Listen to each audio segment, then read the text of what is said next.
வணக்கம். இறை சுகம், இறை இன்பம். சொற்பமாக இருந்த ஜனத்தொகை ஆன்மாக்கள் கூடியிருக்கிறது. இதனால் 1000 இருந்தால் 1000 தானே இருக்கணும். இப்போ ஜனத்தொகை கூடியிருக்கிறது, ஆன்மாக்கள் பெருகியிருக்கிறது.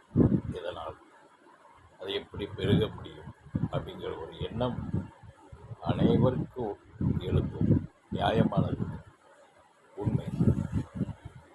மரம் ஒரு விதையை போட்டால்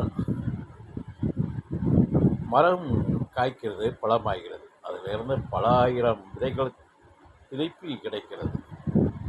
அதே போல விண்ணில் உள்ள நட்சத்திரங்கள் கோடிக்கணக்காக ஜொலிக்கும். பல கோடிக்கணக்காக ஜொலிக்கிறது. சில சமயம் அந்த நட்சத்திரங்கள் விண்ணில் தெரியாமல் இருக்கலாம். ஆனால் நட்சத்திரங்கள் உண்டு.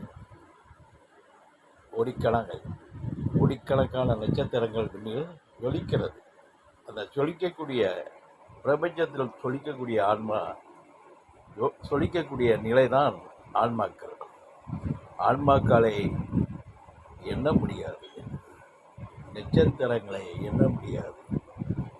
இரண்டும் பிரபஞ்சத்தினுடைய தொடர்பில் இருக்கிறது. ஆனால் ஆன்மாக்கள் பெருக்கத்துக்கு காரணம் பிரபஞ்சத்தினுடைய நிலையிலே அது எவ்வளவு நாள் பெருகலாம், ஜொலிக்கலாம், பல மடங்காகலாம். நட்சத்திரங்களுடைய நிலை ஆன்மாக்களின் தொடர்பு. நட்சத்திரங்களே ஆன்மாக்கள் ஜொலிக்கிறார்கள். அது பிரபஞ்ச நிலையில நட்சத்திரம் ஜொலிப்பது போல நாம் பிறப்பிலும் பிரபஞ்சத்தினுடைய தொடர்பிலே ஜொலிக்கிறோம். விழித்து கொண்டு இருக்கிறோம், விளிர்கிறோம், மென்மையாகிறோம், உண்மையாகிறோம். இதை பிரபஞ்சத்தோடு ஐக்கியப்படுகிறோம். இந்த தொடர்பெல்லாம் நாம் பிரபஞ்சத்தினுடைய நிலையில் இருக்கக்கூடிய ஒரு ஐக்கியப்பாடுதான் ஆன்மாக்கள் ஜொலிக்கிறது, ஆன்மாக்கள் பெருகிறது.